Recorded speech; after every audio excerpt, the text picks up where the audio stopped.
중국의 국제관계에 대해서 대하는 전략은 초안전이라는 전략이 있어요. 한계를 초월한다 할 때 초안전이에요. 아하. 우리는 굳이 군사적인 전쟁만 전쟁을 생각하지 않는다. 펜타닐 같은 것도 초안전의 일부라고 보는 게 타당하죠, 솔직히.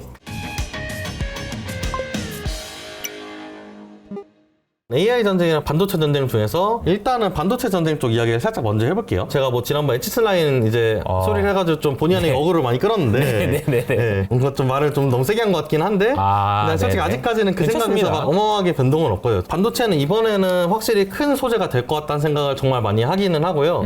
다만 이게 어떤 식으로 풀려나갈지에 대해서는 진짜 고민은 많은데 일단 미국 입장에서는 포위망을 그래도 그럭저럭 쫀쫀하게 잘 짜가는 중인 건 맞는 것 같아요. 근데 이게 언제나 사람들이 너무 당연하게 그냥 이게 될 거라고 생각을 하거든요. 반도체에서 포위망을 짜려면은 한국, 대만, 유럽, 그다음에 미국 4개 약간 파티가 스크럼을 짜가지고 난 중국 안 해 이렇게 말을 해야 되거든요. 근데 생각보다 이걸 짜는 게 그렇게 만만하지는 않아요. 왜냐면 유럽은 뭐 한 나라도 아니죠. 어쨌건 EU라고 그냥 보면은 EU가 미국에 대해서 언제나 오케이 하냐 물어보면은 그렇진 또 않아요. 예를 들어가지고 어떤 경우가 있을 수가 있냐면은 이화 전쟁할 때 미군에서 그냥 폭격의 50%를 걔는 혼자 했어요. 그런 부분에 대해서 미군이 되게 마음에 안 들어하죠. 야 너네는 안 하냐? 너네는 노냐? 조모임을 하는데 나만 일하는 것 같아? 이런 소리 하는 거예요. 나토에서 내가 군사적으로 같이 얼라이언스가 있는데 이게 맞아? 너네 동맹인데 이거 안 해? 라고 그러는데 독일은 뭐라 그러냐면은 뭐 알바 아님? 이러고 폴란드가 나토에 들어오면서부터는 아예 대놓고 국방비를 GDP에서 1% 이하로 낮춰버려요 그냥. 그래가지고 미국은 맨날 야 너네 3%까지는 하자는 3%는 좀 큰 거기는 해요. 근데 어쨌든 3%까지는 하자. 그러지만 유럽 국가들은 응 안 해. 나토에서 같이 이제 러시아라는 조별과제를 해결하기 위해서 조모임을 하는데 네. 왜 나만 일하냐. 그렇지. 너네도 일하라 이건데 그렇지. 얘는 알바 아니지. 트럼프가 이제 독일 가가지고 메르켈 앉혀놓고 야 빨리 국방비 안 내놓으면은 우리 니네한테 지원 다 빼버린다 막 이런 소리 하는 게 없는 얘기가 아닌 거예요. 그러니까 사상자 백그라운드는 있는 거예요 그것도. 근데 독일은 그렇다고 말이나 듣냐 하면은 콧방귀도 안 끼죠. 그러니까 언제나 모든 거에 대해서 얼라이언스가 잘 협성되지는 않는 거예요 사실. 네. 뭐 대표적으로 ASML 같은 경우에도 보면은 이거 하나 주면은 뭐 해결될 수 있다라고 생각하면 굳이 내가 이거를 미국 말 다 듣고 하지 않을 이유도 냉정하게 보면 없는 거니까. 네네. 그래가지고 사실 그래서 네덜란드 정부에서도 사실 좀 반발을 심하게 했어요.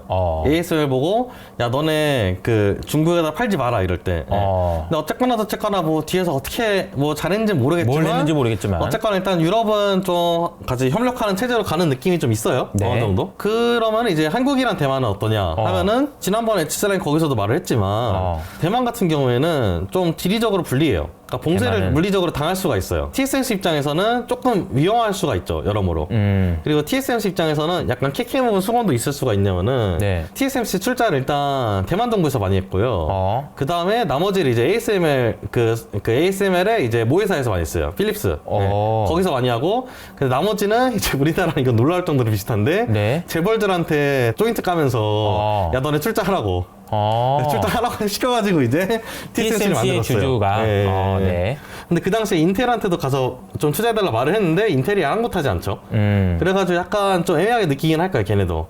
결국 믿을 거는 정부다. 인텔이나 미국 우리 완벽한 동맹이라 보기 좀 애매할 수 있다 라고 생각을 할 거예요 솔직히. 예를 들어가지고 진짜 모든 공정을 다 미국으로 해놓으면은 우리가 돈은 좀 더 벌지 몰라도 생존을 담보할 수 없다. 우리 뭐 나몰라라 하면 어떡하냐. 네, 대만 내에서의 생존을 담보할 수 없다. 이게 되는 거죠. 그런 식으로 생각했을 때 TSMC는 되게 불안하게 생각을 할 거예요. 그래서 어떤 식으로든 자기를 좀 보호하기 골모 위해서. 삼아서라도 이제 미국이 우리 못 버리게 하려고 노력을 할 거고 실제로 미국이 좀 발맞춰가는 추세를 좀 보이기는 하고 프랑스가 최근에 마크롱이 한번 엇박자를 타긴 했는데 네. 마크롱을 제외한 나머지 모든 외부 안보 라인들은 대만이랑 좀 같이 가려는 모양새를 많이 보이고 있어요. 그러니까 대만은 지리적으로 조금 불리한 위치에 좀 있는 것 같고 네네네. 어떻게 보면은 우리가 미국과 중국이 정말로 실제로 전쟁을 한다 그러면 어디서 싸울래 그러면은 대만에서 싸울 가능성이 제일 높다고 얘기하고 있는 거잖아요. 지금? 현실적으로 그럴 가능성이 높죠. 어디 뭐 태평양 한가운데서 싸울 수는 없는 거고 태평양 가운데는 뭐 중국 중국이 본토나 나오지 미국 않죠. 본토에서 뭐 싸울 수도 없는 거고. 그쵸, 그러니까 그쵸. 이제 얘기가 계속 나오는 게 이제 대만 본토이고 최근에 보니까 중국에서 대만은 여기다 놓고 미사일을 여기다 쐈다가 여기다 쐈다가 네. 여기다 쐈다가 여기다 쐈다가 그러고 있더라고 지금. 그러니까 제가 H4라인 얘기할 때 진짜 그 얘기 했던 게 원하는 때 그냥 훈련을 해버리면은 봉쇄가 아니더라도 봉쇄가 실질적으로 되어버린다. 그러니까. 그거 그냥 자주 해버리면은 솔직히 뭐 어쩔 거냐. 그냥 아니 제가 또 그 얘기 나 했었는데, 여기서 네. 여기서 그냥 훈련해야 될 것 같아서 한 건데 뭐 이러면 어떻게 할 거냐는 그러니까 거죠. 이거 하나의 중국인데? 하나의 중국 아니야? 이거 우리나라 국내 영토인데? 라고 해버리면 미국은 좀 애매해지니까 그래서 대만을 때릴 때 저는 대만을 열전으로 굳이 때려야 되냐는 거에 대해서 좀 애매한 생각이 들어요. 그래서 개구리 끓는 물에 집어넣으면 폴짝 뛰어나오지만 그냥 뭐 넣은 다음에 서서히 올리면 뭐 안 그런다고. 물론 실제로는 뛰어나오기는 해요. 근데 어쨌거나 우리가 그 비유대로 말을 하자면은 이제 대만 내부적으로 그리고 친중파라는 게 정치적으로 없는 세력이 아니잖아요. 그렇죠. 그래서 그런 세력을 동원해가지고 같이 프로파간다 같은 거 하면은 얼마나 이거 뭐 그 반중파에서 얼마나 세게 나올 수 있겠느냐. 당장 굶어 죽기 당장 좀 어려운데 그런 부분 고려했을 때 저는 대만은 좀 미국 입장에서 봐도 좀 불안하고 대만도 불안하고 해가지고 열전이 일어날지 아니면은 열전이 일어나지 않고 그냥 전쟁 없이 끝날지에서 저는 애매하다 말을 하는 이유가 제가 말하는 식으로 이런 식으로 봉쇄가 정례화가 돼버리면은 열전도 아니지만 아무것도 없는 것도 아니에요. 이런 식으로 하면 중국은 정치적으로는 좀 이득을 볼 수가 있어요, 굉장히. 그래서 그런 측면에서 봤을 때 이렇게 되면 열전은 없으니까 뭐 한반도가 전쟁이 나고 이럴 일은 많지는 않겠죠. 그리고 중국 입장에서는 얻어갈 걸 꽤 얻어갈 수 있을 가능성이 높죠. 중국은 멀쩡한 TSMC를 얻어가고 싶지 그냥 폐허 같은 TSMC를 얻어가고 싶지 않거든요. 그러게요. 다 부순 다음에 뭐 의미가 있겠어요. 근데 열전이 일어나면 솔직히 다 부셔질 가능성이 높죠. 하다못해 대만 정부에서 먼저 부시고 싶어 하겠죠. 함락될 것 같으면 내가 먼저 부셔야 되거든요. 점령은 하더라도 실리는 많이 없어지는 거죠. 아 이번 주인가요? 대통령이 미국 가는 게? 아, 네네. 가시잖아요. 네. 방미하시고. 그때 방송 나온 이후로 어쨌든 좀 친해진 것 같기도 하고 좀 어떻게 이게 봐요? 뉴스 관전 포인트가 있어요. 관전 포인트. 그러니까 방미 혹은 그러니까 누구나 네. 어떻게 정상끼리 만났을 때 관전 포인트는 뭐냐면은 네네네. 공동 기자회견을 하고 공동 성명을 내야 돼요. 아, 공동성명서를 내느냐 안 내느냐가 네. 중요하다는 거죠? 그걸 내면은 만점. 공동 성명서 안 내고 공동 기자회견까지만 하면은 80점. 공동 기자회견 안 하고 각자 기자회견 하면은 50점. 50점. 그리고 아무것도 안 하면은 빵점. 공동 성명을 내면은 자기끼리 뭔가 어그리먼트를 어쨌거나 도달을 한 거예요. 말로라도. 네. 근데 위에서 어그리먼트가 도달을 하면은 그 아래에서는 그래도 우리 헤드가 그렇게 말을 했으니까 우리도 오케이 하면서 이게 뒤에서 실무적으로 물론 이제 밀당이 있지만 맞춰줘요. 맞춰야 되는데 어떻게 맞추냐 되는 거예요. 그러면은. 근데 그게 아니라 그런 게 없었잖아요. 그럼 맞춰야 되는 건 아닌 거예요. 그럼 뭔가 빅딜이 일어날 수는 없는 거죠. 근데 공동 기자회견을 했다 그러면은 이견은 그렇게 크지는 않은 거예요. 그러니까 같이 말을 하더라도 옆에서 막 동상이몽 같은 헛소리는 안 할 거란 소리예요. 각자 기자회견 하면은 그냥 이견을 못 좁힌 거예요. 그러면 이번에 가는 것도 어떤 식으로 결론이 날지가 좀 관건이겠네요. 그래서 솔직히 내용은 별로 들으실 필요 없고요. 물론 내용도 듣긴 들어야 되는데 내용은 공동성명 나왔을 때 열심히 보면 되고 공동성명이 안 나오면 나오면. 안 봐도 돼요. 안 나오면 합의가 안 이루어진 거거든. 큰 의미는 없을 수 있다. 그래서 여러분들이 그 외교 뉴스 볼 때 둘이 대빵끼리 만났을 때 해석을 할 때 그렇게 해석하시면 대충 맞다. 공동성명 나오면은 그냥 그거대로 거의 어느 정도는 이해는 된다고 생각하시면 돼요. 어쨌든 가는 건 의미가 있다고 봐야 되나요? 어떻게? 뭐 가는 건 당연히 의미가 있는데 그냥 대화가 끊기는 순간 이제 전쟁이 진짜 날뚱말뚱 하는 거니까 어떻게든 애인끼리 싸워도 전화를 하면서 싸워야지 전화 안 하고 냉전기에 들어가면은 깨진단 말이에요. 말을 안 하면 그래서 말은 무조건 해야 돼요. 그러니까 서로 가서 헛소리를 하면서도 말은 해야 돼요. 욕은 하고 싸우더라도. 얘기를 안 하면은 오해가 쌓이면은 그때부터 문제가 되니까. 친중국 그 주자가 당선되면은 장기적인 평화통일 이거에 대해서도 저도 이거에 대해서 좀 생각이 진짜 많은 게 저도 어느 정도 동의하거든요, 솔직히 하려면은. 진짜 친중국 주자가 당선이 되면은 장기적으로 진짜 그냥 중국이랑 대만이랑 뭐 완전 합쳐지진 않더라도 일국양제 정도는 가능할 수도 있을 것 같은데 물론 이제 바로 되진 않겠죠. 바로 되진 않겠지만 뭐 그래도 그런 식으로 친중이 이제 좀 메이저가 되면은 그런 식으로 일국양제식으로 가는 수가 있겠죠. 근데 그렇게 가면은 시진핑 입장에서는 해피해요.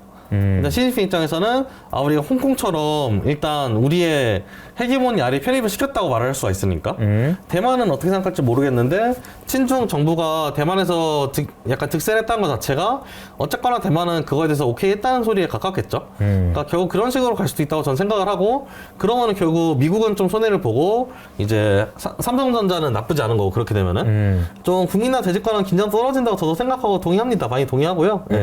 이제 정권 연상되고 총사령관이 됐다는 게 지금 너무 다 시진핑 그 똘마니들로 약간 다 채운 거 아니냐 그 중국 정부를 했는데 실제로 이번에 너무 많이 채운 게 맞고요. 그 하나의 중국의 목표 때문에 맞냐고 물어보면은 저는 맞다고 생각을 해요. 그게 아니면은 교통정리 그렇게까지 할 일은 없었을 것 같거든요. 정확하게 제가 중국 계보를 막 외우고 다니진 못하는데 원래는 자기네 계보로 분류되는 애들도 많이 쳐냈더라고요. 그래서 저는 조금 애매하다 생각을 해서 이번에는 확실히 어떤 식으로든, 근데 많은 분들이 약간 간과하시는 게 꼭 통일이 전쟁을 말하지는 않아요. 대만을 꼭 합병합시다 해서 꼭 전쟁을 해서 합병할 필요는 없는 거니까. 아, 중국과 대만의 통일이. 네, 그래서 저는 정치적으로 그냥 잘 합병하는 게 저는 더 맞다고 생각을 하고 그런 식으로 들어갈 것 같아요. 그래서 그런 식으로 봤을 때 이제 아시아에서 일본만 미국에서 대들었던 나라였다. 근데 그때랑 지금 중국이 대드는 건 어떻게 다르냐 물어봤을 때 저는 이런 차이가 있다고 생각을 해요. 그 상황상 약간 전쟁을 강요당한 부분이 없지 않아 있죠, 솔직히. 아, 일본의 상황상? 네, 뭐 동북아 전쟁을 제가 뭐 옹호한다 이러는데 그런 게 아니고 그냥 뭐라 해야 되나, 약간 이번에는 약간 일본이랑 상황이 좀 많이 다른 것 같아요. 일본은 일단 전쟁 중인 상황에서 미국이랑 전쟁을 여러 번 하게 된 거고, 중국은 지금 보면 내부적으로 엄청 강하기는 한데 근데 중국 애들이 내부적으로 엄청 강하게 스탠스를 취하는 게 지역 패권국으로 강하게 취하는 거에 가깝다고 전 생각을 해요. 네, 미중간 네. 열전이 열진에서는 조금 애매하다고 생각을 해요. 근데 이제 전쟁은 열전만이 전쟁이 아니라 그렇죠. 결국 여론전도 전쟁이고, 참고로 이걸 꼭 보셔야 되는 게 중국의 국제관계에 대해서 대하는 전략은 초한전이라는 전략이 있어요. 초한전. 이게 초한지에서의 그 초한전이 아니라 네. 한계를 초월한다 할 때 초한전이에요. 아하. 그래가지고 우리는 굳이 군사적인 전쟁만 전쟁을 생각하지 않는다. 우리는 정말 모든 분야에서 시스테미틱하게 전쟁을 수행할 것이다. 해가지고 여론전을 굉장히 강하게 수행한 나라 중에 하나예요, 중국은. 클라우제비츠가 네. 전쟁론 쓰면서 한 소리가 전쟁은 정치적인 교섭을 계속하는 것에 지나지 않는다는 말을 했단 말이에요. 근데 이거는 예나 지금이나 팩트예요. 전쟁은 그냥 정치의 하나의 형태일 뿐이지 정치가 있고 그게 전쟁이 있는 거란 말이에요. 그런 면에서 봤을 때 중국도 열전에서 얻을 게 많지 않고 솔직히 지들도 알아요. 그리고 펜타닐 아까 말씀하셨는데 펜타닐 굉장히 와닿는 이야기죠. 펜타닐 같은 것도 초안전의 일부라고 보는 게 타당하죠, 솔직히. 그래가지고 펜타닐 같은 게 그래서 저는 유의미한 말을 생각을 하고요. 첫 번째로는. 두 번째로는 중국 입장에서는 그러니까 아편 전쟁에 약간 복수라고 생각할 수도 있어요. 실제로 중국은 어떤 생각이 있냐면, 기본 베이스 백그라운드 어떤 생각이 있냐면은, 야, 우리가 송나라 때, 당나라 때만 봤어도 서양보다 훨씬 잘 갔다. 팩트거든요. 이건 중뽕이 아니라 팩트예요. 인구도 훨씬 많았고 산업적으로나 기술적으로나 우월했어요. 근데 우리가 군사 기술을 너무 덜 발전시켜가지고 전쟁에서 밀리고 말그로 밀렸다. 그래서 아편 전쟁으로 밀리고 이제 전쟁에서 져가지고 밀리고 그 영국이랑 싸워가지고 밀리고 그러면서 강제 개항하면서 굴욕을 당했는데 이제는 다시 굴기할 수 있다. 이게 기본적인 이제 중국 역사 교육을 받은 사람들이 가질 수 있는 가장 베이스 백그라운드예요.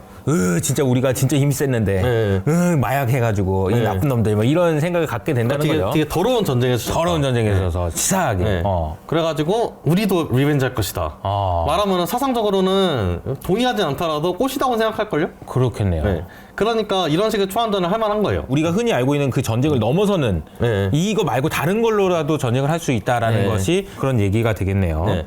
그래가지고 그런 부분에서 되게 다양한 측면에서 전쟁을 하고 있다고 전 생각을 하는데, 지금도 펜타닐 같은 건 좀 음모론에 가깝긴 하죠, 솔직히. 근데 어쨌거나 뭐 그럼 없는 얘기냐 물어보면은 솔직히 뭐 마냥 없는 얘기라고 말하기에는 좀 그래도 마냥 음모론은 아니다, 이것도. 그리고 이제 사상전도 많이 할 것이고, 근데 그런 사상전 미국에다가도 많이 할 텐데 당연히. 역시 언어가 똑같은데, 물론 이제 번체 간체 차이는 있죠. 근데 어쨌거나 언어가 똑같은 대만에는 안 하겠다? 이것도 말이 안 되는 얘기죠. 가장 많이 해가지고 한 100년 정도 작업을 치면은, 여기 말씀해 주신 게 정말 좋은 게 시진핑 영구 집권할 거면은 수십 년짜리 통일 정책 쓰는 게 가능하죠. 이게 북한이랑 중국의 무서운 점이거든요. 그래서 독재가 효율적이라는 거 이유가 있는 거죠. 상식적으로 독재까지 했는데 효율적이지도 않으면은 칼 맞아 죽었죠. 얘네는 영구 집권할 거 상정을 하면은 수십 년짜리 통일 정책 쓸 수 있고, 또 반대로 수십 년짜리 통일 정책을 쓸 거니까 영구 집권 할 거야라고 말하면 얘네는 또 오케이 뭐 그럴 수도 있겠구나 생각하는 거지. 이게 스탠스가 미국이나 한국 같은 약간 서구화된 나라랑은 완전 달라요. 목표를 위해서는 독재도 되는 나라고, 그치. 야 몇십 년 정도는 투자할 수 있는 나라고, 어차피 몇십 년 뒤에 얘네는 다 정치인 바뀌었고 스탠스도 바뀌었겠지만 우리는 똑같아, 이거예요. 이게 진짜 무서운 거예요. 그러니까 시진핑 나이가 있으니까 이제 얘가 영구 집권 하더라도 뭐 100년 이렇게 할 수는 없겠죠. 근데 어쨌거나 비슷한 스탠스를 가지고 몇십 년 동안 밀어붙이는 건 충분히 가능하죠. 공산당은 어쨌거나 계속 집권하고 있을 가능성이 크니까. 그런 측면에서 봤을 때 자본주의랑 약간 민주주의의 순환시대죠, 어떻게 보면은.